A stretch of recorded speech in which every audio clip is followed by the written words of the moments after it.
இப்பொழுது நாம் ஹியூமன் சைக்கிளில் சாப்டர் 16 பார்த்து கொண்டிருக்கின்றோம். The supra rational ultimate of life. Last செஷன்ல பேராகிராஃப் 5 and 6 பார்த்தோம். அதனுடைய சுருக்கத்தை ஒரு முறை நினைவு கூர்ந்து மேற்கொண்டு நாம் இந்த செஷன்ல தொடரலாம். மனிதனுடைய வாழ்வுல காலம் தொட்டு எது முக்கிய இடத்தை வகித்து வந்தது அப்படின்னு பார்க்கும்பொழுது ஒவ்வொரு சமுதாயத்திலையும் பார்த்தோம் என்றால் ஒவ்வொரு ஆஸ்பெக்டுக்கு முக்கியத்துவம் கொடுத்தாங்க. அதாவது பிரைமரி ஆக்டிவிட்டி. ஃபார் எக்ஸாம்பிள் ஏஷியாவில் பார்த்தோம் அப்படின்னா சமுதாயம் அதற்கு முக்கியத்துவம் கொடுத்தார்கள், சோஷியல் லைஃபுக்கு. யூரோப்பில் பொலிட்டிக்கல் லைஃபுக்கு முக்கியத்துவம் கொடுத்தார்கள். ஆனால் இதெல்லாமே மனிதனுடைய மனிதன் செய்யக்கூடிய முதல் வேலையாக இருந்தது. முதல்ல மனிதன் அதுதான் செய்யணும் அவனுடைய வாழ்விற்காக. அதே சமயம் அது மாத்திரமே அல்ல. நம்மளுடைய பண்டைய காலத்துல வாழ்வை அவர்கள் எவ்வாறு பார்த்தார்கள் என்றால், வாழ்வு என்பது ஒரு மனிதனுடைய ஒரு சிறந்த அறிவு, அவனுடைய தார்மீக நெறிகள், அவனுடைய அழகுணர்ச்சி சார்ந்த விஷயங்கள், ஆன்மீக நலன், இவைகளை வளர்ப்பதற்காக இருக்கும் ஒரு தருணம் என்று அவர்கள் பார்த்தார்கள். ஐரோப்பிய நாட்டில் பார்த்தோம் அப்படின்னா அறிவுக்கு முக்கியத்துவம் தரப்பட்டது, தார்மீகம், அழகுணர்ச்சி, இவைகளுக்கெல்லாம் முக்கியத்துவம் தரப்பட்டது. ஆசிய நாடுகளில் நான்காவது விஷயமான ஆன்மீக நாட்டம், ஆன்மீக விழைவு, இதை ஒரு படிக்கட்டாக வைத்துக்கொண்டு இதன் மூலம் மற்ற அம்சங்களில் ஒரு சிறப்பான ஒரு நிலையை எட்டுதல் என்கின்ற ரீதியில் ஆன்மீகத்திற்கு முக்கியத்துவம் அளிக்கப்பட்டது. ஐரோப்பிய நாடுகள்ல எஸ்பெஷலி இந்த கிரீஸ் அண்ட் ரோம், இங்கெல்லாம் கலைகள், கவிதைகள், தத்துவம், இதற்கெல்லாம் முக்கியத்துவம் தரப்பட்டது. ஆனால் ஆசியா கண்டத்தில் பார்த்தோம் அப்படின்னா இந்த ஆன்மீகம் சார்ந்த விஷயங்கள், ஆன்மீகம் சார்ந்த அந்த ஒரு ஞானிகள், குருமார்கள், இவர்களுக்கெல்லாம் தான் முக்கியத்துவம் தரப்பட்டது. தற்காலிக உலகத்துல பார்த்தோம் அப்படின்னா எல்லாமே பொருளாதாரம் சார்ந்த கட்டமைப்புகள், அதுதான் இங்க பார்த்தோம் அப்படின்னா மேலோங்கி காணப்படுகின்றது. அரசியலில் ஒரு சுதந்திரம், ஒரு அரசியல் அமைப்புகள்ல அதுல ஒரு முன்னேற்றம், அப்புறம் ஒரு மனிதனுடைய வாழ்வில வசதிகளை பெருக்கிக் கொள்ளுதல், விஞ்ஞான முன்னேற்றம், இவைகள்தான் தற்காலிக உலகத்துல முக்கியத்துவம் பெறுகின்றன. எஸ்பெஷலி விஞ்ஞானத்தை எடுத்துக்கொண்டால், விஞ்ஞானம் அது தரக்கூடிய அந்த வசதிகள், விஞ்ஞான கண்டுபிடிப்புகளின் மூலமாக நமக்கு கிடைக்கக்கூடிய வசதிகள், இதெல்லாம் தான் பார்த்தோம் அப்படின்னா மனிதனை தான் சார்ந்துள்ள உலகின் மீது ஒரு ஆளுமை கொள்வதற்கான ஒரு அமைப்பாக கருதப்படுகின்றது. ஸோ இந்த தற்காலிக வாழ்விற்கும் பண்டைய கால வாழ்விற்கும் அதான் வித்தியாசம். பண்டைய கால மனித சமுதாயத்துல கலை, இலக்கியம், அழகுணர்ச்சி, தார்மீக நெறிகள், ஆன்மீக நெறிகள், இவைகளுக்கு முக்கியத்துவம் தரப்பட்டன. ஐரோப்பிய நாடுகள்ல வேறொரு அழுத்தம் இதில் ஏதோ ஒரு அம்சத்திற்கு அதிக அழுத்தம் தரப்பட்டது. ஆசியா கண்டத்தில் இதில் ஏதோ ஒரு அம்சத்திற்கு அதிக அழுத்தம் தரப்பட்டது. ஆகக்கூட இந்த விஷயங்கள் தான் வந்து முன்னுரிமை வகித்தன. தற்காலிக சமுதாயத்துல எல்லாமே வந்து பொருளாதாரத்தை சம்பந்தப்படுத்தி தான் எல்லாமே வந்து முன்னுரிமை அவைகளுக்கெல்லாம் முன்னுரிமை வழங்கப்படுகின்றன. இப்போ எல்லாமே வந்து மனிதனுடைய வாழ்வாதாரங்கள், மனிதனுடைய வசதிகளை பெருக்கிக் கொள்ளுதல், அவனுடைய பிராணமயத்தை சார்ந்த மகிழ்ச்சி, அரசியல் மற்றும் பொருளாதார கட்டமைப்புகள்ல ஒரு மனிதனுடைய திறமை, இவைகள் மாத்திரம்தான் மனிதனுடைய வாழ்க்கை என்றால், மனிதன் உயர் விஷயங்களை நாடுவது, ஆன்மீகத்தை நாடுவது, அந்த கடவுளை நாடுவது, இவையெல்லாம் வந்து பின்னுக்கு தள்ளப்படும். தற்காலிக சமுதாயத்தை எடுத்துக்கொண்டால், இந்த உயர்வான விஷயங்களை நோக்கி செல்லுதல், மனிதன் ஆன்மீகத்தை நாடுதல் என்கின்ற விஷயங்களில் அது வெகு தொலைவில் இருக்கின்றது. இது தற்காலிக சமுதாயம் எல்லாமே வந்து நடைமுறை வாழ்வு. இன்றைக்கு எது மனிதனை வந்து பாதிக்கின்றது, அதற்கு முக்கியத்துவம் அளிக்க வேண்டும். அவனுடைய பொருளாதார வளங்களை மேம்படுத்த வேண்டும் என்கின்ற ரீதியில் தான் செயல்படுகின்றதை ஒழிய, ஆன்மீகம், இதற்கெல்லாம் அப்பாற்பட்ட ஆன்மீகம், அந்த கடவுளை ஒரு மனிதன் அறிந்து கொள்ளுதல், நாடுதல் என்கின்ற விஷயங்களில் இருந்து வெகு தொலைவில் இருக்கின்றது. தற்காலிக சமுதாயத்தை எடுத்துக்கொண்டால் 2 விஷயங்கள் தான் அதற்கு பிரதானமாக தெரிகின்றன.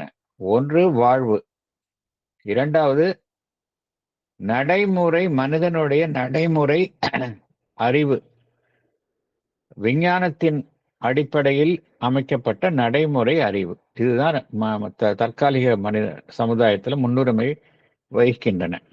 எஸ்பெஷலி பார்த்தோம் அப்படின்னா, எதற்கு வந்து எதெல்லாம் வந்து இங்க இலக்காக கருதப்படுகின்றன என்றால், ஒரு மனிதனுடைய உடல் நலம், அவனுடைய பிராணமயத்தினுடைய மகிழ்ச்சி, தனி மனிதனுடைய மற்றும் சமுதாயத்தினுடைய மகிழ்ச்சி, அவனுடைய வசதி, பொருள்களை சேமித்து வைத்தல், பொருள்களை சேர்த்தல், பொருளீட்டுதல், அப்புறம் அவன் வந்து அவனுடைய ரெக்ரியேஷன் என்ன, அவனுக்கு மகிழ்வூட்டும் விஷயங்களில் ஈடுபடுதல். இவ்வாறுதான் இந்த இலக்குகளைத்தான் தற்காலிக சமுதாயம் தன் முன் வைத்துள்ளது. அதே போல மனதினுடைய சக்தியும் சரி, வாழ்வினுடைய சக்தியும் சரி, எதற்காக பயன்படுத்தப்படுகின்றது என்றால் பொருளீட்டுதல். எல்லாமே அதன் மூலம் மனிதன் பணம் சம்பாதித்தல், பொருள்களை உற்பத்தி செய்தல் என்கின்ற ரீதியில் தான் ஒரு மனிதனுடைய மனம் மற்றும் வாழ்வினுடைய சக்தி முற்றும் பயன்படுத்தப்படுகின்றது. இது வந்து ஒரு இடைவெளி இல்லாத ஒரு செயல்பாடாக காணப்படுகின்றது. மனிதனுடைய நடைமுறை வாழ்வியல்ல இந்த விஷயங்கள்ல மனிதன் வந்து இடைவிடாமல் இதையே தான் செய்து கொண்டிருக்கின்றான். அவனுடைய சக்தி முழுவதும் பார்த்தோம் அப்படின்னா இதில் தான் ஈடுபட்டு கொண்டிருக்கின்றது.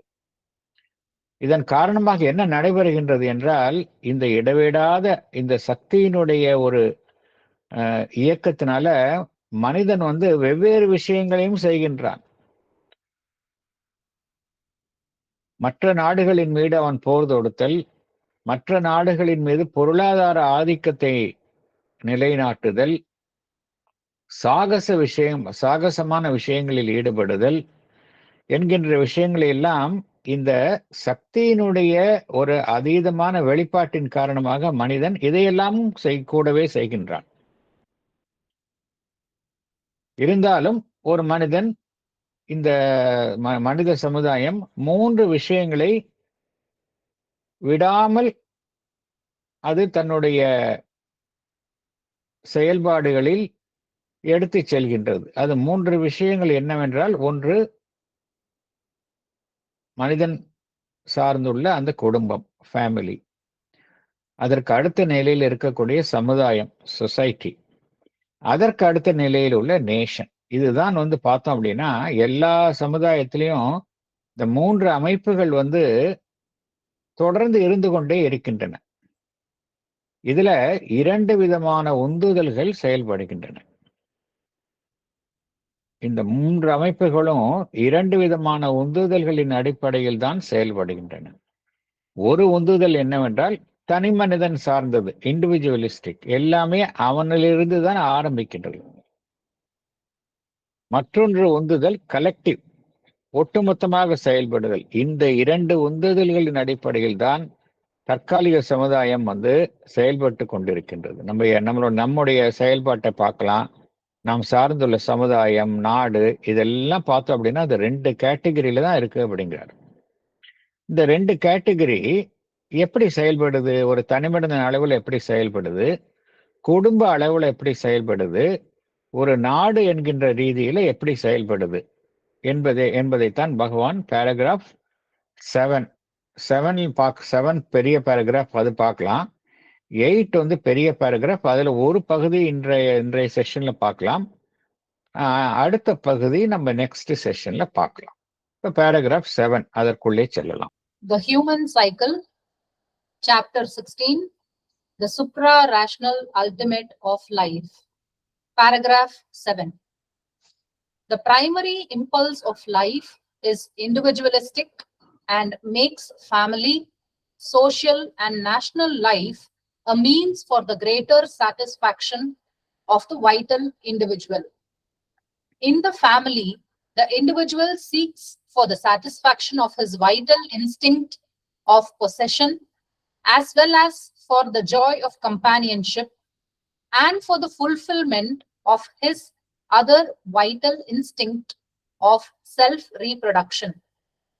His gains are the possession of wife, servants, house, wealth, estates, the reproduction of much of himself in the body and mind of his progeny, and the prolongation of his activities, gains, and possessions in the life of his children.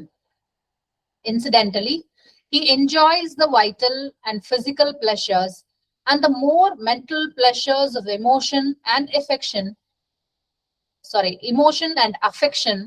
to which the domestic life gives scope. In society, he finds a less intimate but a larger expansion of himself and his instincts, a wider field of companionship, interchange, associated effort and production, errant or gregarious pleasure, satisfied emotion, stirred sensation, and regular amusement are the advantages which attach him to social existence. In the nation and its constituent parts, he finds a means for the play of a remoter but still larger sense of power and expansion. If he has the force, he finds there fame, preeminence, leadership, or at a lower pitch, the sense of an effective action on a small or a large scale, in a reduced or a magnified field of public action. If he cannot have this, still he can feel a share of some kind, a true portion or fictitious image of participation in the pride, power, and splendor of a great collective activity and vital expansion. Salient points. The primary impulse of life is individualistic. Family, social, and national life are used as a means for the greater satisfaction of the vital individual. In the family, the individual seeks for the satisfaction of his vital instinct of possession, for the joy of companionship, and for the fulfillment of his vital instinct of self-reproduction. His gains are the possession of wife, his servants, house, wealth, and property. the reproduction of much of himself in the body and mind of his children and prolongation of his activities in them. Through family, he enjoys the vital and physical pleasures and the pleasures of emotion and affection. The society, he finds a larger expansion of himself and his instincts, though less intimate. His social existence gives him a wider field of companionship, intervenes, group effort and pleasure, regular amusement. In the activities related to the nation, he finds a means for the play of a remoter but still larger sense of power and expansion. If he is powerful, he gains fame, preeminence, leadership, or at a lower level, he gets the sense of an effective action on a small or a large scale in a reduced or a magnified field of public action. If he cannot have this, still he can feel a share of some kind, fictitious image of participation in the pride, power, and splendor of a great collective activity. மனிதன் வந்து ஆஹ், எல்லாமே வந்து தனி மனிதன் என்கின்ற ரீதியில் தான் எல்லாமே துவங்குகின்றது அப்படிங்கிறார் பகவான். எல்லாமே எண்ணிலிருந்து தான் தோன்றுகின்றது. நாம் ஒவ்வொருவரையும் எடுத்துக்கிட்டாலும் இந்த எல்லா அனைத்திற்குமே ஆன ஒரு இம்பல்ஸ், அது வந்து இண்டிவிஜுவலிஸ்டிக்கா தான் இருக்கு எல்லாமே. நம்ம பார்த்தோம் அப்படின்னா நம்மை மையமா வைத்து தான் எல்லாமே இருக்கும். ஒரு மனிதன் ஆரம்பத்துல பார்த்தோம் அப்படின்னா ஒன்று அவனுக்கு ஒரு குடும்பத்துல பிறக்கின்றான், பின்பு திருமணம் செய்து கொண்டான், தனக்கென்று ஒரு குடும்பத்தை அமைத்துக் கொள்கின்றான். ஆகக்கூடிய குடும்பம் என்கின்ற ஒரு அமைப்பு அவனுக்கு இருக்கு, அதுல ஒரு அங்கமாக இருக்கின்றான். இது ஃபர்ஸ்ட். அடுத்தது சொசைட்டி, சமுதாயத்தில் அவன் ஒரு அங்கமாக இருக்கின்றான். அடுத்தது தேசம், ஒரு நாட்டினுடைய ஒரு அங்கமாக இருக்கு. 3 family life, social life, national life, இதில் 3லயும் அவன் அங்கம் வகிக்கின்றான். இது 3ல் அங்கம் வகித்தாலும் கூட எது வந்து பிரைமரி மோட்டிவா இருக்கு, பிரைமரி இம்பல்ஸ் வந்து எங்கிருந்து வருகின்றது என்றால் நான் என்கின்ற அந்த அமைப்பிலிருந்து தான் பிரைமரி இம்பல்ஸ் வந்து எல்லா செயல்பாடுகளுக்கும் அங்கேருந்து தான் வருது அப்படிங்கிறார். தான் சார்ந்துள்ள அந்த குடும்பம், சமுதாயம், அந்த நேஷனல் லைஃப், தேசத்தினுடைய வாழ்வு, இதையெல்லாம் மனிதன் வந்து எதற்காக பயன்படுத்தி கொள்கின்றான் என்றால் தன்னுடைய பிராணமயத்தினுடைய திருப்திக்காகத்தான் தனி மனிதன் தான் சார்ந்துள்ள குடும்பம், சமுதாயம், அந்த தேசம் இவற்றை பயன்படுத்தி கொள்கின்றான் என்று குறிப்பிடுகின்றார். அதாவது இதுல பகவான் வந்து ஜட்ஜ்மெண்ட் செய்யல, இது தப்பா ரைட்டா அப்படிலாம் சொல்லல, எப்படி மனிதர்கள் செயல்படுகின்றார்கள் அதுதான் இங்க பகவான் சொல்றார். ஏன்னா மனிதன் என்கின்ற மனிதன் வந்து நாகரிகத்துல அவன் எட்டியுள்ள நிலையில இப்படிதான் செயல்பட முடியும். அதனால்தான் இப்படி செயல்படுகின்றான். ஒரு குடும்பம் இருக்குன்னு வச்சுக்கலாம். இந்த குடும்பத்துல வந்து குடும்பத்தின் மூலமாக தனி மனிதன் எதை நாடுகின்றான், குடும்பத்தின் மூலமாக ஒரு தனி மனிதன் எதை நாடுகின்றான் அப்படின்னு பார்த்தோம் அப்படின்னா அவனுடைய ஒரு சென்ஸ் ஆஃப் பொசெஷன்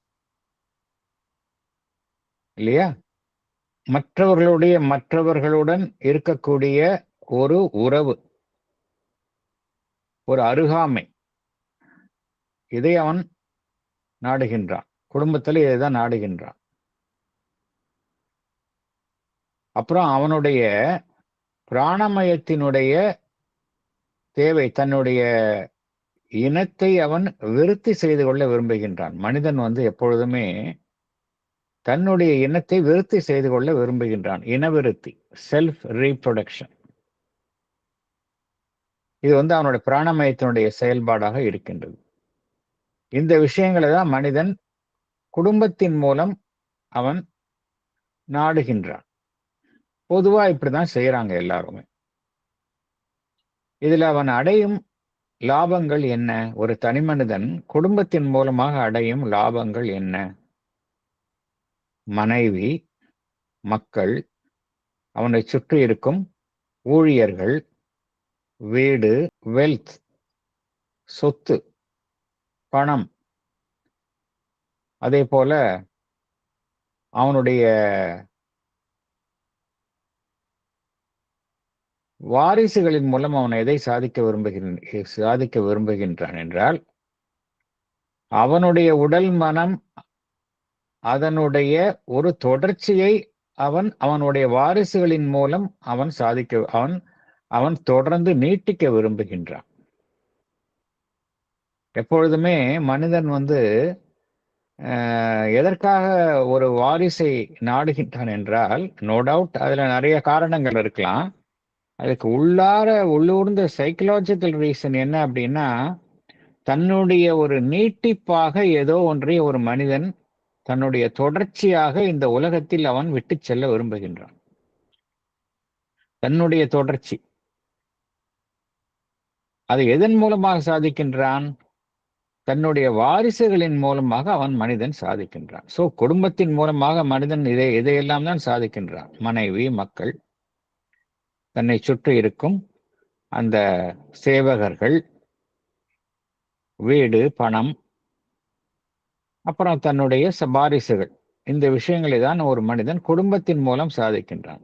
இப்ப அல்டிமேட்டா பார்த்தோம் அப்படின்னா, அதுல யார் மையமா இருக்கின்றார்கள் அப்படின்னா, தனி மனிதன் தான் இந்த விஷயங்களை குடும்பத்தின் மூலமாக சாதித்துக் கொள்கின்றான். பகவான் சொல்றது சராசரி மனிதனை பத்தி சொல்றார். இது தப்பு ரைட்டுன்னு சொல்லல, இப்படிதான் செய்யறான் அப்படிங்கிற. இதுல மனிதனுக்கு வந்து என்ன கிடைக்கின்றது அப்படின்னா, வைட்டல் அண்ட் பிசிக்கல் பிளஷர்ஸ், பிராணமயம் மற்றும் அவனுடைய உடல் சார்ந்த இன்பங்கள், இதெல்லாம் அவனுக்கு மனிதனுக்கு கிடைக்குது. நல்ல உணவு, தங்குவதற்கு இடம், இதெல்லாம் அவனுக்கு கிடைக்கின்றது. அப்புறம் மனம் ரீதியாக அவனுக்கு வந்து நல்ல இன்பமான உணர்ச்சிகள், pleasures of emotion and affection, அன்பு, பாசம், இது மாதிரியான உணர்ச்சிகளை அவன் குடும்பத்தின் மூலமாக பெறுகின்றான். குடும்ப வாழ்வின் மூலமாக இதையெல்லாம் மனிதன் அனுபவிக்கின்றான். இது வந்து அவனுடைய குடும்பம். அதுக்கு அடுத்தது வந்து சொசைட்டி. அடுத்த சர்க்கிள், அடுத்த வட்டம் எது அப்படின்னா சமுதாயம். சமுதாயத்துல என்ன சாதிக்கின்றான் அவன்? அங்கேயும் அவன் தான் மையமா இருக்கிறான். ஆனால் இந்த குடும்பத்துல வந்து இருக்கக்கூடிய நெருக்கம் வந்து அந்த சமுதாயத்துல அவனுக்கு இருப்பதில்லை. முதல்ல வந்து நெருக்கமாக இருப்பது அவனுடைய குடும்பம். அதுக்கு அடுத்துதான் சொசைட்டி. சொசைட்டிலையும் மனிதன் எதை சாதிக்க விரும்புகின்றான் என்றால், அவனினுடைய ஒரு விரிவான அம்சம், அவனிடம் தோன்றக்கூடிய உந்துதல்களினுடைய ஒரு விரிவான வெளிப்பாட்டை சமுதாயத்தில் அவன் நாட விரும்புகின்றான். அங்கேயும் அவன் தான் மையமா இருக்கிறான். அவனுடைய விரிவான அம்சம், அவனுடைய இன்ஸ்டிங்ஸ், இதைத்தான் சமுதாயத்தின் மூலமாகவும் அவன் சாதிக்க விரும்புகின்றான். இங்க என்ன சமுதாயத்தில் அவனுக்கு என்ன கிட்டுகின்றது? ஒரு கம்பேனியன்ஷிப், அனைவருடனும் ஆன ஒரு சுமூகமான ஒரு உறவு கிடைக்குது. பரஸ்பரம் உணர்வுகள், எண்ணங்களினுடைய பரிமாற்றம், இன்டர்சேஞ்ச், ஒரு கூட்டு முயற்சி, அசோசியேட்டட் எஃபர்ட். அந்த கூட்டு முயற்சியின் மூலம் ஒன்றை உருவாக்குதல், ப்ரொடக்ஷன். அப்படித்தானே பண்றோம் எல்லாருமே. நம்ம ஒரு ஆபீஸ் போறோம், எல்லாரும் சேர்ந்து ஒரு வேலையில ஈடுபடுறோம். Associated effort and production. ஒரு மனிதன் வந்து சமுதாயத்துல என்ன கிட்டுகின்றது என்றால் அவனுக்கு வந்து ஒரு கூட்டு மகிழ்ச்சி. மனிதனுக்கு எப்பொழுதுமே மகிழ்ச்சி எப்படி கிட்டுகின்றது என்றால், ஒன்று அதாவது சில மனிதர்களுக்கு பார்த்தோம் அப்படின்னா அவங்களால வந்து ஒரு தனிமையில் கூட அவங்களால வந்து மகிழ்ச்சியாக இருக்க முடியும். சில மனிதர்களுக்கு பார்த்தோம் அப்படின்னா எப்ப பார்த்தாலும் அந்த ஃப்ரெண்ட்ஸ் அந்த சர்க்கிள் தான் அவங்க வந்து அவங்களோட வெளியில போறது, வெளியில போய் சாப்பிட்றது, வெளியில ஒரு ஒரு ஃபங்க்ஷன் கண்டக்ட் பண்றது, இதுல தான் அவங்க மகிழ்ச்சியா இருப்பாங்க. ஸோ அதுதான் கிரிகாரியஸ்னா கூட்டமா, கிரிகாரியஸ் பிளஷர், இதில் ஈடுபடுதல். இதன் மூலமாக அவனுடைய ஒரு இமோஷனல் சாட்டிஸ்ஃபேக்ஷன் அவனுக்கு கிடைக்குது. அதே போல ஒரு எக்ஸைட்மெண்ட் கிடைக்குது அவனுக்கு, ஸ்டர்டு சென்சேஷன் அப்படிங்கிறார். ஒவ்வொரு மனிதனுக்கும் பார்த்தோம் அப்படின்னா இந்த ஒரு எக்ஸைட்மெண்ட் தேவைப்படுது. ஏன் சோஷியல் ஃபங்க்ஷன்ஸ்ல சோஷியல் ஃபங்க்ஷன்ஸ், பார்ட்டிஸ், இதெல்லாம் எதற்காக மனிதர்கள் நாடுகின்றார்கள் என்றால் அதன் மூலமாக கிடைக்கக்கூடிய ஒரு எக்ஸைட்மெண்ட், ரெகுலர் அம்யூஸ்மெண்ட், கேளிக்கை, இதெல்லாம் தான் அவனுக்கு சமுதாயத்தின் மூலமாக கிடைக்குது. R the advantages which attach him to social existence. So நம்ம குடும்பம் பார்த்தோம், அடுத்தது சமுதாயம் பார்த்தோம், அடுத்தது நாடு. இந்த நாட்டின் மூலமாக என்ன கிடைக்கின்றது அப்படின்னு பார்த்தோம் அப்படின்னா அங்கேயும் தனி மனிதன் தான் மையமா இருக்கிறான். ஏதோ ஒன்றை தான் சாதிக்க விரும்புகின்றான் அந்த நாட்டினுடைய செயல்பாடுகளின் மூலமாக. இப்படித்தான் நம்ம பொலிட்டீஷியன்ஸ் எல்லாம் இப்படித்தானே இருக்கிறாங்க. மெஜாரிட்டி ஆஃப் த பொலிட்டீஷியன்ஸ் பார்த்தோம் அப்படின்னா அவங்க வந்து நாட்டுக்காக சேவை செய்வது போல இருக்கும். Genuine politicians are there. அவங்க வந்து ரொம்ப வெகு சிலர். மெஜாரிட்டி பார்த்தோம் அப்படின்னா தங்களுடைய ஒரு ஈகோவை சாட்டிஸ்ஃபை பண்ணிக்கிறதுக்கும் தங்களுடைய புகழை வந்து அதிகமாக புகழ், செல்வாக்கு, அதிகாரம், இதை வந்து பெருக்கிக் கொள்வதற்கும் தான் அவர்கள் அந்த நாட்டினுடைய அரசியலில் அவர்கள் ஈடுபடுகின்றார்கள். ஸோ இங்க எங்க நாட்டினுடைய செயல்பாடுகள்ல பார்த்தோம் அப்படின்னா மனிதன் வந்து அதனுடைய செயல்பாடுகளின் மூலமாக எதை சாதிக்க விரும்புகின்றான் என்றால் அங்கேயும் வந்து ஒரு சக்தி, ஒரு அவனுடைய அதிகாரம், அவனுடைய விரிவாக்கம் அங்க வந்து கொஞ்சம் தள்ளி இருக்கு. குடும்ப அளவுல நெருக்கமா இருக்கு. அதை விட கொஞ்சம் நெருக்கம் கம்மியாக சொசைட்டி லெவல்ல அடுத்த லெவல்ல நெருக்கம் கம்மியாக இருக்கு. அதை விட நெருக்கம் கம்மியாக தேச அளவுல இருக்கு. இருந்தாலும் அவனுடைய ஒரு அதிகாரம், செல்வாக்கு, தன்னை விரிவாக்கி கொள்ளுதல் என்கின்ற ரீதியில்தான் நாட்டினுடைய செயல்பாடுகளிலும் அவன் ஈடுபடுகின்றான். ஒரு மனிதனுக்கு வந்து நல்ல பவர், நல்ல ஒரு இன்ஃப்ளூயன்ஸ் இருக்கு, சக்தி இருக்கு அப்படின்னா அங்க அவனுக்கு நேம் அண்ட் ஃபேம் கிடைக்குது, புகழ் கிடைக்கின்றது. எல்லோரும் அவனை வந்து போற்றுகின்றார்கள், அவனுடைய தலைமையை நாடுகின்றார்கள். இல்ல அதோட கொஞ்சம் குறைந்த அளவுல பார்த்தோம் அப்படின்னா அவன் இருக்கக்கூடிய ஒரு சூழல்ல வந்து பார்த்தோம் அப்படின்னா அவன் ஏதோ ஒரு முக்கியமான ஒரு பொறுப்பை நாடுகின்றான், அதில் அவன் முக்கியத்துவத்தை பெறுகின்றான். இதெல்லாம் கிடைக்கலனா கூட எல்லோருமே பார்த்தோம் அப்படின்னா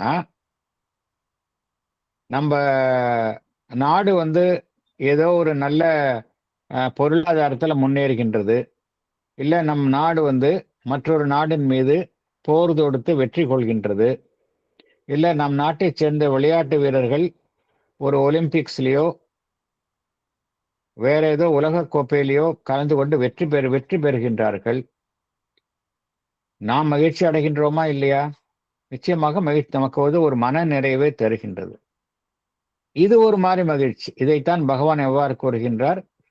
நம்ம நேரடியா பார்ட்டிசிபேட் பண்ணல அதுல, இருந்தாலும் நாம் அதில் பங்கேற்பது போல, அந்த நாட்டினுடைய ஒரு சாதனையில் நாம் பங்கேற்பது போல நாம் உணர்வது, இதைத்தான் ஃபிக்ஷியஸ் இமேஜ் ஆஃப் பார்ட்டிசிபேஷன். அதுல நமக்கு வந்து ஒரு ப்ரைடு இருக்கு. இது ஒரு கலெக்டிவ் ஆக்டிவிட்டி, அங்கேயும் ஒரு கலெக்டிவ் ஆக்டிவிட்டி தான். அதாவது நம்ம நேரடியா ஈடுபடலைன்னா கூட ஒரு நம்முடைய பங்கு ஏதோ அதில் இருக்கின்றது என்பதை போல நம்ம உணர்கின்றோம். நம்மளுடைய தேசத்தினுடைய சாதனையில் அது வெவ்வேறு துறைகளில் இருக்கலாம். அந்த சாதனையில் நாம் நேரடியாக பங்கேற்கவில்லை என்றாலும் கூட அதில் ஏதோ எனக்கு வந்து அதில் வந்து ஒரு மகிழ்ச்சி கிட்டுகின்றது, எனக்குள் ஒரு ஒரு நல்ல உணர்வை நான் பெறுகின்றேன். ஒரு பொதுவான ஒரு கூட்டு முயற்சியில நானும் அதுல ஒரு மகிழ்ச்சியை அடைகின்றேன். இது ஒரு மாதிரி. ஸோ அனைத்திலையும் பார்த்தோம் அப்படின்னா, அந்த ஃபேமிலி, சொசைட்டி, தேசம் இந்த விஷயங்கள்ல தனிமனிதனுடைய அந்த மகிழ்ச்சி, தனிமனிதனுடைய ஒரு அந்த ஒரு கான்சன்ட்ரேஷன் தான் வந்து மையமாக இருக்கின்றது அப்படிங்கிறார். In all this, there is primarily at work the individualist principle of the vital instinct, in which the competitive side of that movement of our nature associates with the cooperative but predominates over it. Carried to an excess, this predominance creates the ideal of the arrivist, to whom family, society, and nation are not so much a sympathetic field as a ladder to be climbed, a prey to be devoured, a thing to be conquered and dominated. In extreme cases, the individualist turn isolates itself from the companion motive, reverts to a primitive antisocial feeling, and creates the nomad, the adventurer, the ranger of wilds, or the pure solitary. Solitary not from any intellectual or spiritual impulse, but because society, once an instrument, has become a prison and a burden, an oppressive cramping of his expansion, a denial of breathing space and elbow room. But these cases grow rarer now that the ubiquitous tentacles of modern society take hold everywhere. Soon there will be no place of refuge left for either the nomad or the solitary, not even perhaps Saharan deserts or the secure remotenesses of the Himalayas. Even, it may be, the refuge of an inner seclusion may be taken from us by a collectivist society intent to make its pragmatic, economic, dynamic most of every individual cell of the organism. Salient points. In all this, the vital instinct of the individual works primarily. The competitive side of the movement of our nature associates with the cooperative side and dominates the latter. Express of this attitude drives a man to reach the high class of the society at the cost of conquering and dominating his family, society, and nation. In extreme cases, the individualist motive becomes a primitive antisocial feeling. The individual isolates himself and turns against the very society which is seen by him as a hindrance to his expansionist ambitions. But these cases have become rarer. The presence of the modern society has spread everywhere that there will be no place left for taking any solitary refuge. Even then, the refuge of an inner seclusion may be taken from us by a collectivist society which tries to make every individual a pragmatic and an economic cell of the organism. ஒரு தனிமனிதனுடைய செயல்பாடு குடும்பம், சமுதாயம், நாடு செயல்பாட்டில் எது வந்து பிரதானமாக செயல்படுகின்றது என்றால் அவனுடைய பிராணமயத்தினுடைய அந்த இன்ஸ்டிங் அந்த உளத்தூண்டல், பிராணமயத்தினுடைய உளத்தூண்டல் அதுதான் வந்து பிரதானமாக செயல்படுகின்றது எல்லாத்துலேயும். ஒரு மனிதன் வந்து குடும்பமாக இருக்கட்டும், சமுதாயமாக இருக்கட்டும், நாடாக இருக்கட்டும், மற்றவர்களுடன் அவன் இணைந்துதான் செயல்பட வேண்டியுள்ளது.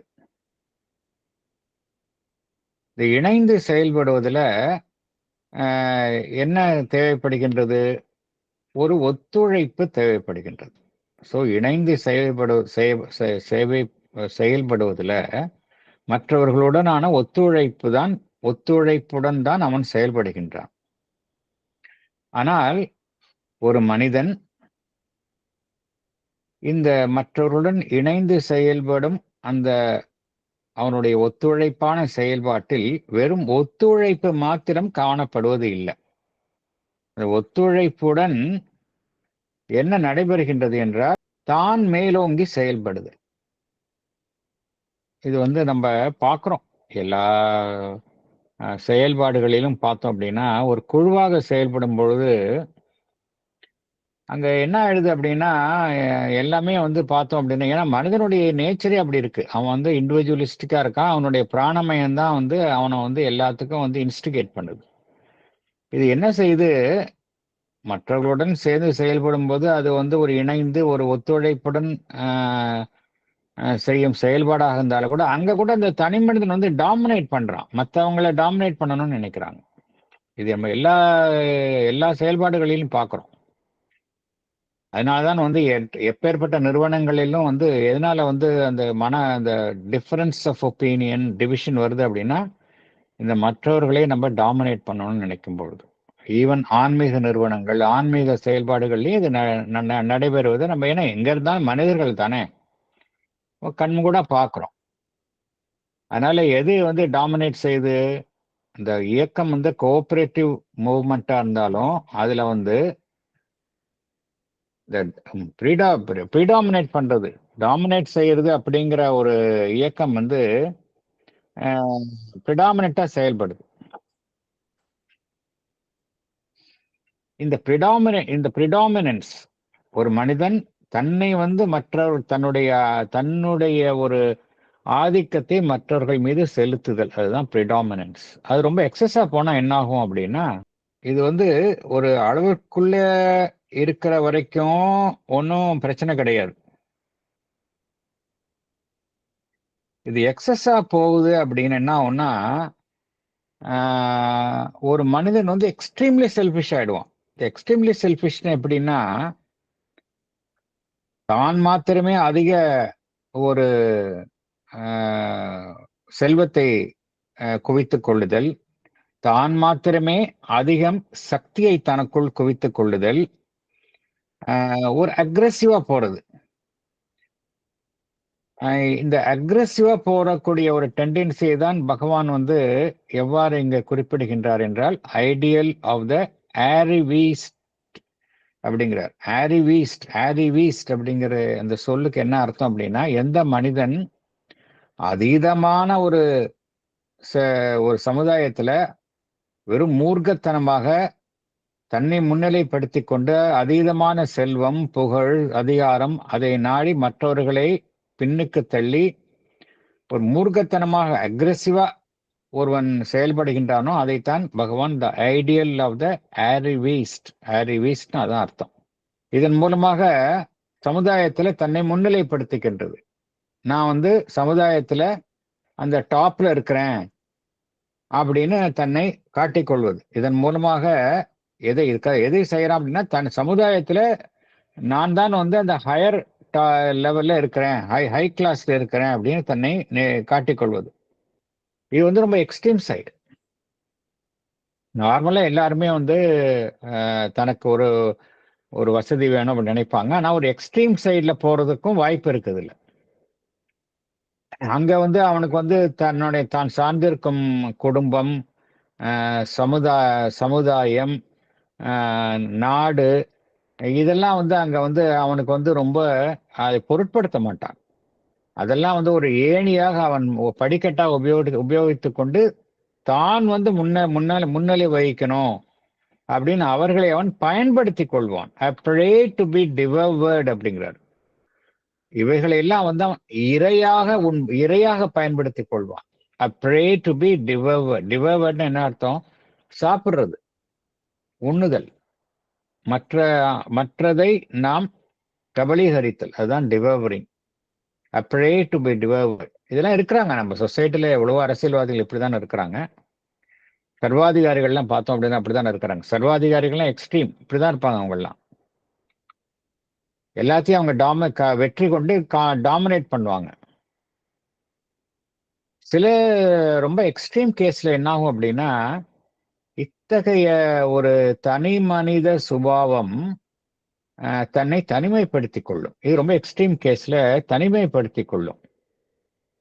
அந்த கூட்டு முயற்சியில் ஈடுபடாமல் ஒரு தனிமனிதன் தன்னை தனிமைப்படுத்திக் கொள்வான். படுத்திக் கொண்டு இந்த சமுதாயமே தனக்கு எதிராக செயல்படுகின்றது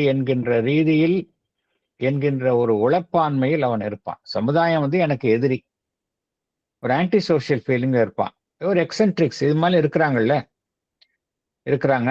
இவங்க தான் பார்த்தோம் அப்படின்னா பெரிய பெரிய கிரைம்ஸ் எல்லாம் செய்வாங்க. இல்ல சமுதாயத்துக்கு எதிராக கிளர்ந்து எழுதல், ரிபல்லியஸா இருப்பாங்க. இது ரொம்ப எக்ஸ்ட்ரீம் கேசஸ். இவங்க எப்படி இருப்பாங்க பார்த்தோம் அப்படின்னா வழக்கத்திற்கு மாறாக இருப்பாங்க. Anti social feeling. இவை கிரியேட்ஸ் நோமேட்னா ஊரா போறவங்க, எந்த விதமும் எங்கேயும் தங்க மாட்டாங்க. அவங்க அட்வென்ச்சரர், எக்ஸ்ட்ரீமா சாகசம் செய்யறது. ரேஞ்சர் ஆஃப் த வைல்ட்ஸ், காட்டுல தெரிகிறவங்க.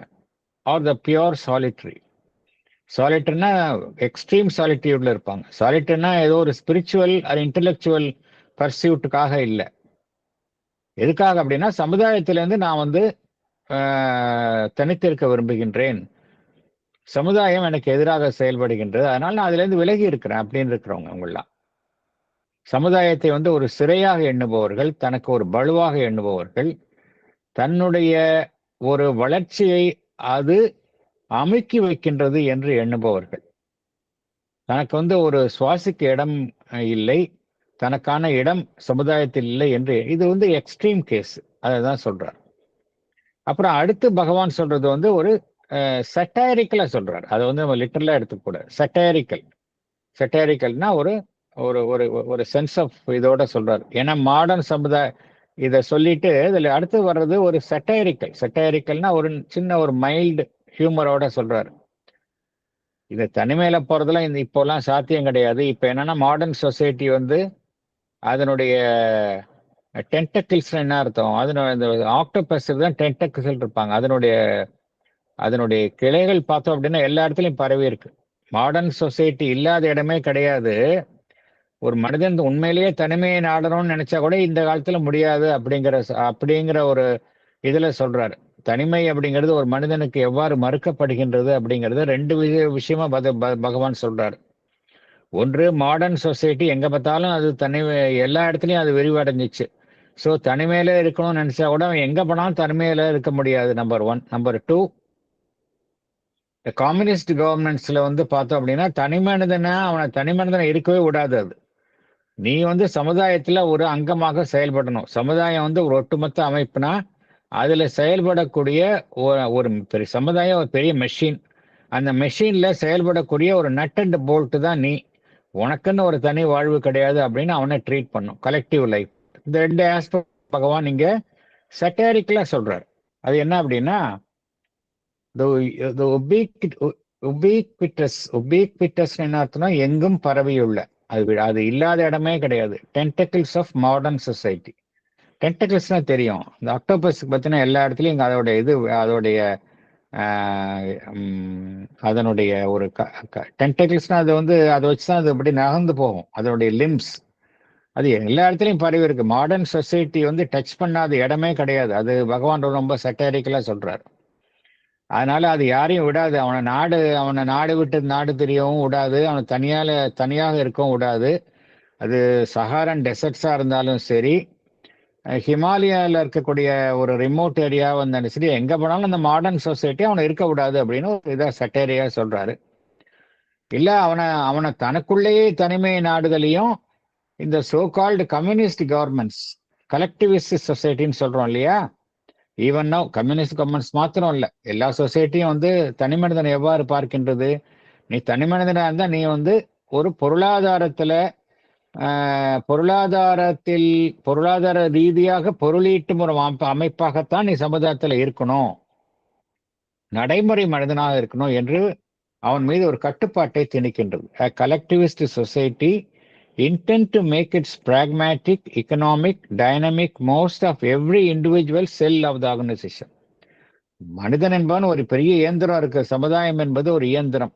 அந்த இயந்திரத்துல நீ செயல்படும் வெறும் ஒரு பகுதி தான். ஒரு மெஷின்ல ஒரு பாட்டு தானே ஒழிய உனக்கென்று ஒரு பெரிய இது இருக்க முடியாது என்று அந்த அது சொல்கின்றது. சோ பகவான் என்ன சொல்கின்றார் இங்க அப்படின்னா, எல்லாத்துலயும் தனி மனிதனுடைய அந்த இம்பல்ஸ் தான் வந்து செயல்படுகின்றது. அது வந்து எக்ஸ்ட்ரீமா போனா வேற மாதிரி செயல்படுகின்றது என்று குறிப்பிடுகின்றார். அவ்வளவுதான் விஷயம். எக்ஸ்ட்ரீமா போனா எப்படி செயல்படுகின்றது, சாதாரண ரீதியில அது ஃபேமிலியா இருக்கட்டும், சொசைட்டியா இருக்கட்டும், நேஷனா இருக்கட்டும், தனி மனிதன் தன்னை தான் முன்னிலைப்படுத்திக் கொள்கின்றான். அது எக்ஸ்ட்ரீமா போனாலும் அங்கேயும் தன்னை தான் முன்னிலைப்படுத்திக் கொள்கின்றான். இந்த கருத்தை தான் இங்கு பகவான் குறிப்பிடுகின்றார். Paragraph 8, Part 1. For this growing collectivist or cooperative tendency embodies the second instinct of the vital or practical being in man. It shows itself first in the family ideal by which the individual subordinates himself and finds his vital satisfaction and practical account not in his own predominant individuality, but in the life of a larger vital ego. This ideal played a great part in the old aristocratic views of life. It was there in the ancient Indian idea of the Kula and the Kula Dharma, and in later India, it was at the root of the joint family system, which made the strong economic base of medieval Hinduism. It has taken its grossest Vaishya form in the ideal of the British domestic Philistine, the idea of the human individual born here to follow a trade or a profession, to marry and procreate a family, to earn his living, to succeed reasonably, if not to amass an efficient or ostentatious wealth, to enjoy for a space and then die, thus having done the whole business for which he came into the body and performed all his essential duty in life. For this apparently was the end unto which man with all his divine possibilities was born. But whatever form it may take, however this grossness may be refined or toned down, whatever ethical or religious conceptions may be superadded, always the family is an essentially practical, vitalistic, and economic creation.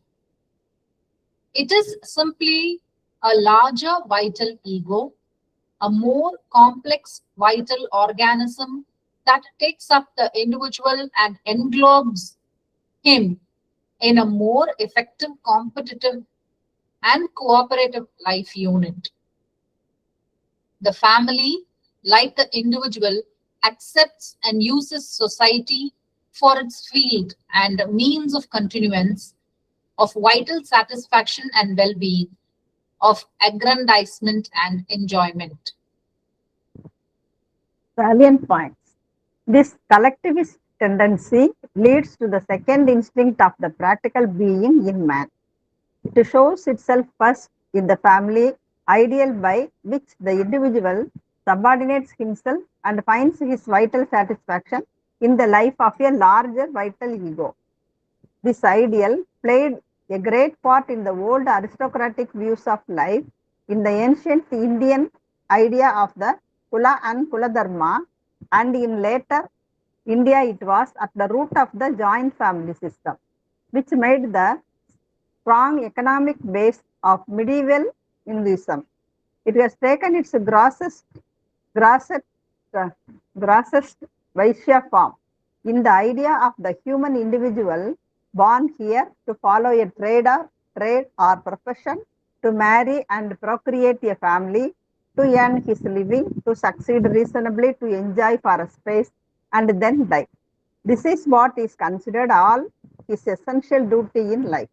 But whatever form it may take, however this grossness may be refined or toned down, Whatever ethical or religious conceptions may be built in it, always the family is an essentially practical, vitalistic, and economic creation. It is simply a larger vital ego that takes up the individual and enclose him in a more effective, competitive, and cooperative life unit. The family, like the individual, uses society for its means of continuance, of vital satisfaction and well-being, of getting power and enjoyment. Last பேராகிராஃப்ல நம்ம என்ன பார்த்தோம் அப்படின்னா, ஒரு தனி மனிதன் என்பவன் அவன் ஒரு குடும்பம் என்பதில் அங்கமாக இருக்கட்டும், சமுதாயம் என்பதில் ஒரு அங்கமாக இருக்கட்டும், நாடு என்பதில் ஒரு அங்கமாக இருக்கட்டும், அவனுடைய டிரைவிங் ஃபோர்ஸ் எதுவாக இருக்கு அப்படின்னா இந்த வைட்டலிஸ்டிக் இம்பல்ஸ். அதுதான் இந்த 3 அமைப்புகளிலும் பிரதானமாக அவனை பின்னிருந்து இயக்குகின்றது அப்படிங்கிறத பார்த்தோம். ஸோ அது இண்டிவிஜுவல் ஆஸ் எ யூனிட் அப்படிங்கிறத நம்ம செயல்பாடை பார்த்தோம். அடுத்தது ஃபேமிலி ஆஸ் எ யூனிட் எப்படி செயல்படுது, family as a collective unit எப்படி செயல்படுது அப்படிங்கிறத பகவான் இங்க டிஸ்கிரைப் பண்றார். இந்த ஃபேமிலி அப்படிங்கிற இடத்துல என்ன வருதுன்னா, ஒரு ஒரு ஒரு இணைந்து செயல்படுதல் அப்படிங்கிற ஒரு டெண்டன்சி வருது இல்லையா. ஒரு ஃபேமிலி அப்படிங்கும்போது ஒரு இணைந்து செயல்படுதல், கலெக்டிவிஸ்ட் ஆர் கோஆபரேட்டிவ் டெண்டன்சி, அதுதான் இரண்டாவது உந்துதலாக இருக்கின்றது. ஒரு மனிதனுடைய பிராணமயத்தினுடைய உந்துதல்ல ஃபர்ஸ்ட் இன்ஸ்டிங்க்ட் எப்படி இருக்கு? தன்னை மையப்படுத்தி அனைத்து செயல்பாடுகளையும் தன்னை மையப்படுத்தி செயல்படுதல் என்பது ஃபர்ஸ்ட் இன்ஸ்டிங்க்ட், தான் as an individual. Second instinct எப்படின்னா, அதுவும் எல்லாமே வைட்டல் இன்ஸ்டிங்க்ட் தான், அது ஞாபகம் வச்சுக்கணும். அதனால்தான் பகவான் சொல்றாரு, ஈவன் அந்த பிலாந்திரபி தியான தர்மம் செய்யறது கூட அதில் பின்னாடி ஒரு ஈகோயிஸ்டிக் இது இருக்கும், சுயநலம் இருக்கும் அப்படிங்கிறார். செகண்ட் இன்ஸ்டிங்க்ட் என்ன அப்படின்னா, அந்த இணைந்து செயல்படுதல், கலெக்டிவிஸ்ட் ஆர் கோஆபரேட்டிவ் டெண்டன்சி, இதுதான் செகண்ட். இண்டிவிஜுவலாக செயல்படுவது என்பது ஃபர்ஸ்ட் இன்ஸ்டிங்க்ட். அங்கேயும் வைட்டல் இன்ஸ்டிங்க்ட் தான், ரெண்டாவதுலேயும் வைட்டல் இன்ஸ்டிங்க்ட் தான். ஆனால் இங்கே இணைந்து செயல்படுது, அதுதான் வித்தியாசம். ஒரு ஃபேமிலி அப்படிங்கிற அமைப்பு வரும்பொழுது அது எது இங்க பிரதானமாக இருக்கின்றது? கலெக்டிவிஸ்ட் ஆர் கோஆபரேட்டிவ் டெண்டன்சி, இதுதான் செகண்ட் இன்ஸ்டிங்க்டாக இருக்கின்றது. இங்க ஒவ்வொரு குடும்பத்திற்கும் ஒரு குடும்பத்திற்கென்றே ஒரு லட்சியம் இருக்கின்றது. இப்ப சொல்றோம்ல, நம்ம குடும்பத்துக்கு எல்லாம் பழக்கம் இல்லை, நம்ம குடும்பத்திற்குன்னு சில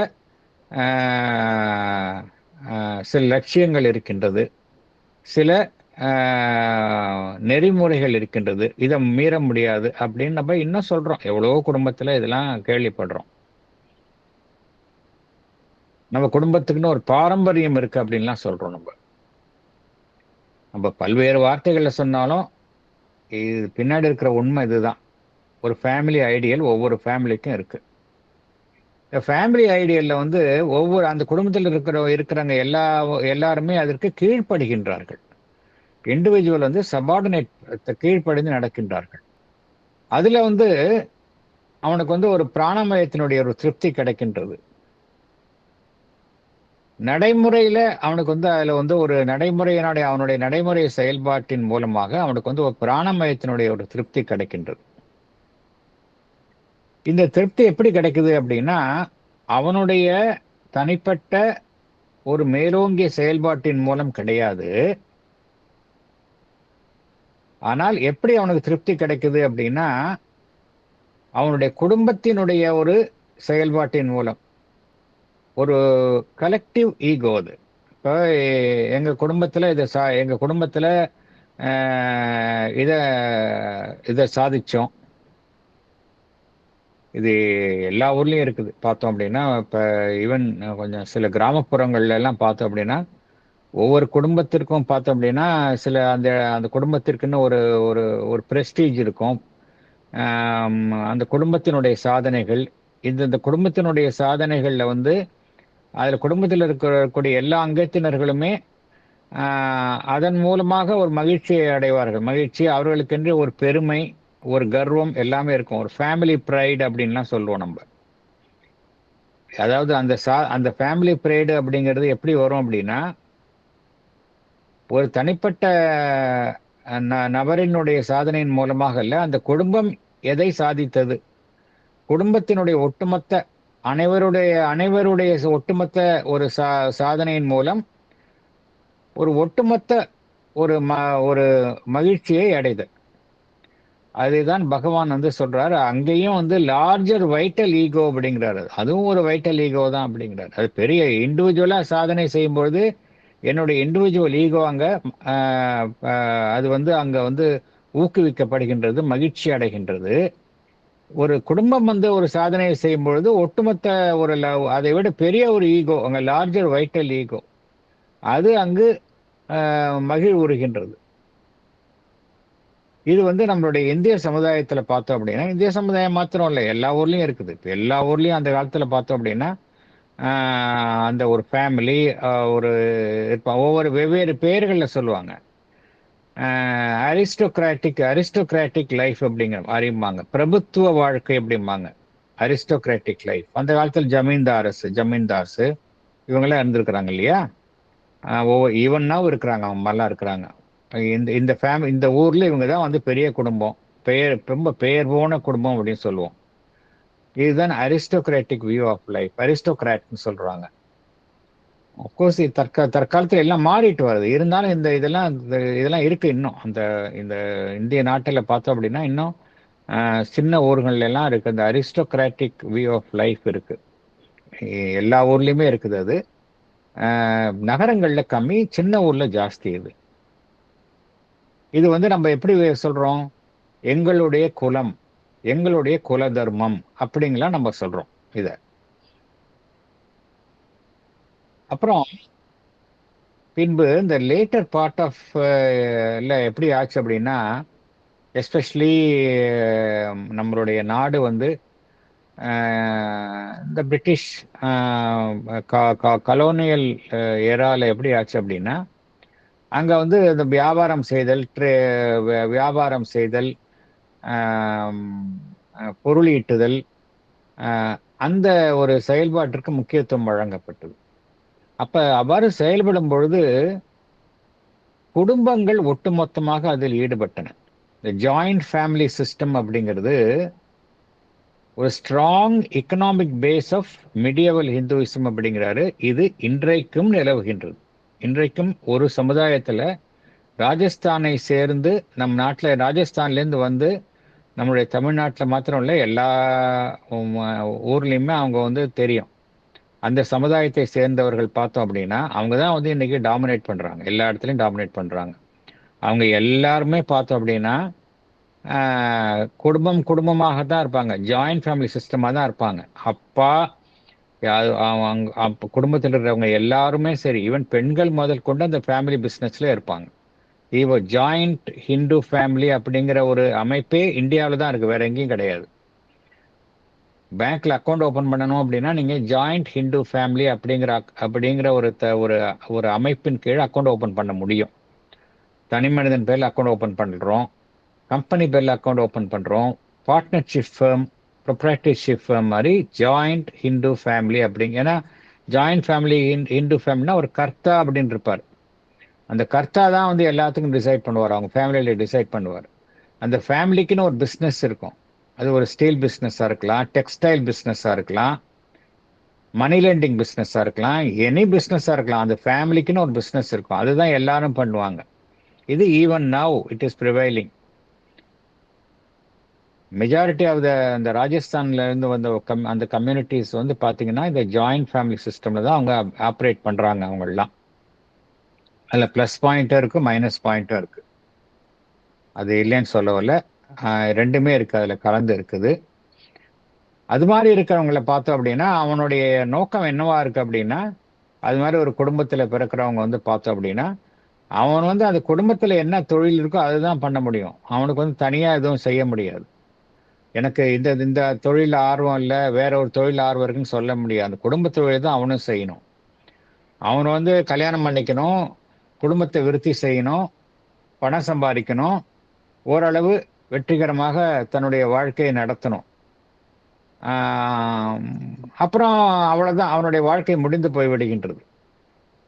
அவனுடைய ஒட்டுமொத்த வாழ்க்கையும் இவ்வாறு தான் பார்த்தோம் அப்படின்னா, அந்த ஜாயிண்ட் ஃபேமிலி சிஸ்டத்துல, அந்த அந்த ஒரு வியாபாரத்தை மையமாக கொண்டு அமைந்துள்ள அந்த கூட்டு குடும்பத்துல இவ்வாறு தான் ஒரு தனி மனிதனுடைய வாழ்வு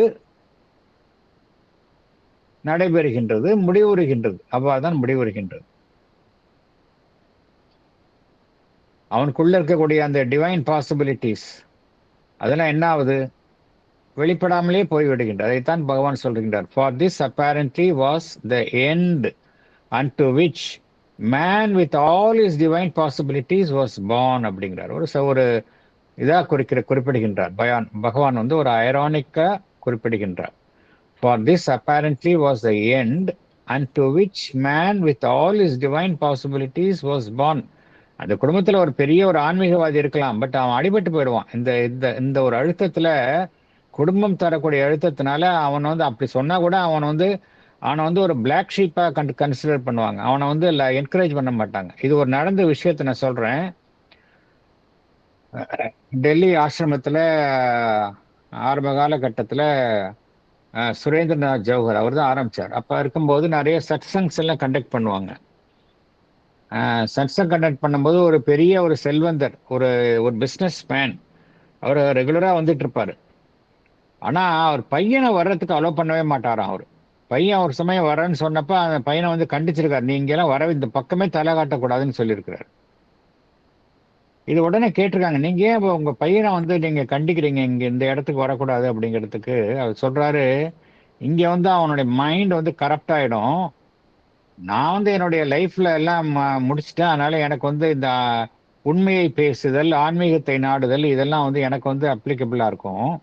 என் பையன் இப்பதான் வளர்ந்து வரான், அவனுக்கு இதெல்லாம் கத்துக்கிட்டான் அப்படின்னா அவனால சக்சஸ்ஃபுல்லா வாழ்க்கையில் இருக்க முடியாது, அவனால ஒரு சக்சஸ்ஃபுல் பிஸ்னஸ் மேனாக இருக்க முடியாது அப்படின்னு அப்படின்னு இது நடந்த விஷயம் இது.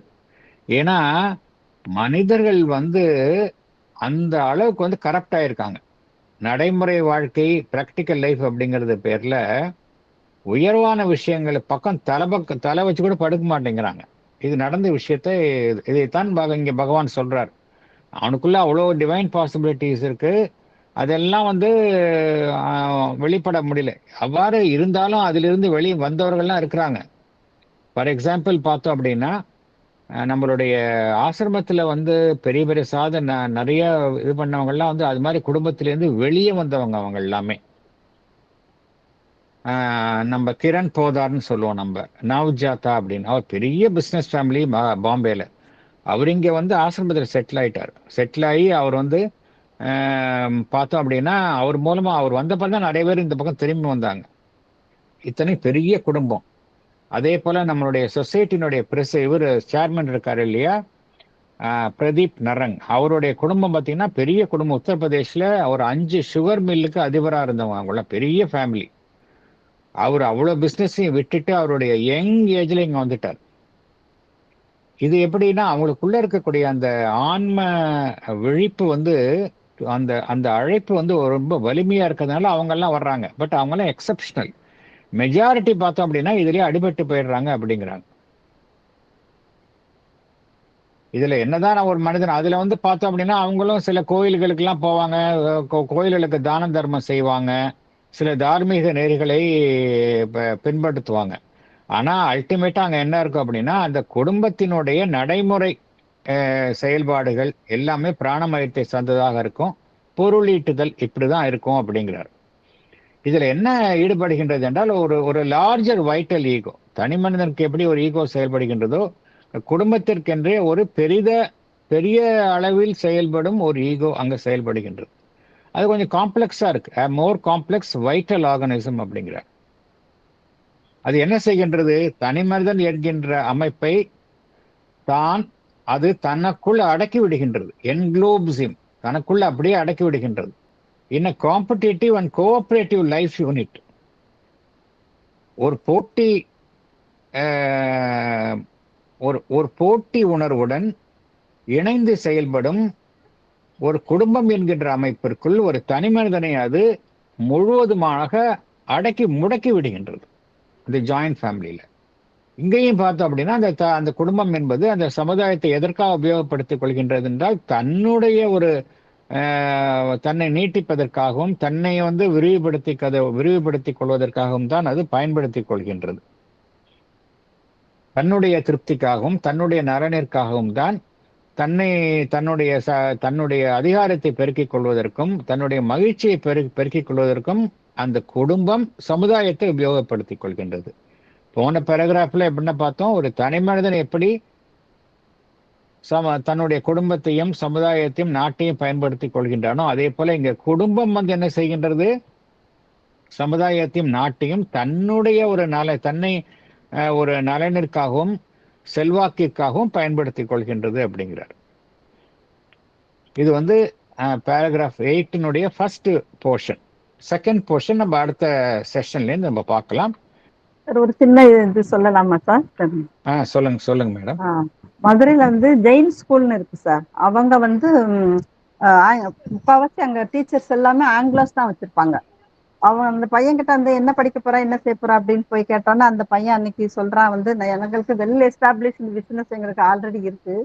என்னை பொறுத்த வரைக்கும் இங்கிலீஷ் ஃப்ளூயன்சி வேணும், அக்கௌண்ட்ஸ் கணக்கு வழக்கு பார்க்க தெரியணும், அவ்வளவுதான். ஸ்கூல்ல அப்படிதான் படிப்பு என்பது எதுக்கு வச்சிருக்காங்கன்னா ஒரு இங்கிலீஷ்ல பேசுறதுக்கு கணக்கு வழக்கு தெரியணும், அவ்வளவுதான். அந்த அளவுக்கு தான் படிப்பாங்க அவங்க எல்லாம். பொதுவா அவங்க எல்லாம் வந்து டிகிரி ஆமா அதெல்லாம் பண்ண மாட்டாங்க. டிகிரிக்கு மேலே படிக்க மாட்டாங்க, அவங்க எல்லாம் படிக்க மாட்டாங்க. டிகிரி வந்து கல்யாண மார்க்கெட்டுக்கு தான். ஆமா கல்யாணம் பெண்களையும் பார்த்தோம் அப்படின்னா சீக்கிரம் கல்யாணம் பண்ணி கொடுத்துருவாங்க. கொஞ்சம் பெண்களையும் பார்த்தோம் அப்படின்னா அவங்க வந்து சீக்கிரம் கல்யாணம் பண்ணி கொடுத்துருவாங்க அவங்க எல்லாம். இதெல்லாம் உண்மைதான். அதுல சார் குல வழக்கத்தை ஃபாலோ பண்றது கரெக்டா தப்பா? குல வழக்கம் குல தர்மம் எப்படிங்கிறது ட்ரூத்தோட இருக்குதா அதாங்க எப்பொழுதும் பார்க்கணும். Whether it is in accordance with the truth, உண்மைக்கு வந்து அது வந்து ஒத்து வருதா, இல்ல நான் பிளைண்டா ஃபாலோ பண்றேன்னா அவ்வளவுதான். கரெக்ட். ஆமா அதுதான் இங்க உண்மை. இப்ப நம்ம நிறைய பழக்க வழக்கங்களை தேவையெல்லாம் பிடிச்சிட்டு இருக்கோம். அதுதான் அது உண்மையிலேயே நமக்கு ஹெல்ப்ஃபுல்லா இருந்தா தப்பு கிடையாது. இல்ல எங்க குடும்பத்துல இதுதான் வழக்கம், என் குடும்பத்துல வந்து எல்லாம் ஒரு ஃபங்க்ஷன்னா எல்லாருக்கும் புடவை எடுத்து கொடுக்கணும், இது வழக்கம், இதை மாத்த முடியாது அப்படின்னா அது வந்து பிடிவாத குணம், அவ்வளவுதான். காலம் மாறிட்டு வருது, அதுல மாறிக்கணும்ல இல்லையா? நான் ஒரு உதாரணத்துக்கு சொன்னேன். இது மாதிரி நிறைய பழக்க வழக்கம் நம்ம கெட்டியா பிடிச்சிட்டு இருக்கிறோம். அது தேவையில்லை. அது மதர் என்ன சொல்றாங்கன்னா பழமையில வந்து கெட்டியா பிடிச்சிட்டு இருக்கவே கூடாது. ட்ரூத்து தான் நம்ம ஃபாலோ பண்ணணும் எப்பொழுதுமே. எது இட்டர்னலா இருக்கோ, எது சாஸ்வதமாக இருக்கின்றதோ, நம்மளுடைய ஹிந்து தர்மமே பார்த்தோம் அப்படின்னா அது என்ன சொல்லுது அப்படின்னா, சனாதன தர்மம்னு என்ன அர்த்தம், எந்த தர்மம் வந்து இட்டர்னலா இருக்கோ, எது வந்து எல்லா இடத்துலயும் உண்மை அப்ளிகபிளா இருக்கோ அதான் அர்த்தம். யூனிவர்சலாவும் இருக்கணும், இட்டர்னலாவும் இருக்கணும், அதுதான் தர்மம் அப்படிங்கிறத ஒழிய அது வந்து ஒரு பர்டிகுலர் டெனட்டை எடுத்துக்கிட்டு இதை ஃபாலோ பண்ணணும்னு சொல்லல. அதனால எது உண்மையோ அதுதான் நம்ம பார்க்கணும், எது உண்மை அப்படிதான் பார்க்கணும். Okay sir, thank you sir.